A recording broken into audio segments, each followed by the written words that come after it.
আসো, আমি ছবি না ভিডিও করতেছি,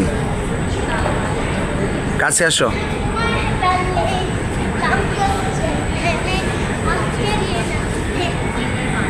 ফারিস্তা তুমি কোথায় আছো এখন?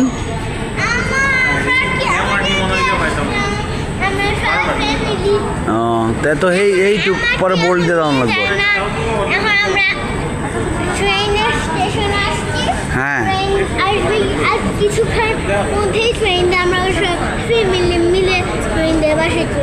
আমরা পুরো ফ্যামিলি মিলে কোথায় যাব? আমরা কি দিয়ে যাব? ট্রেন দিয়ে। এমআরটি। আমরা কোথায় এসেছি? মাটির উপরে না মাটির নিচে? মাটির নিচে আসছি।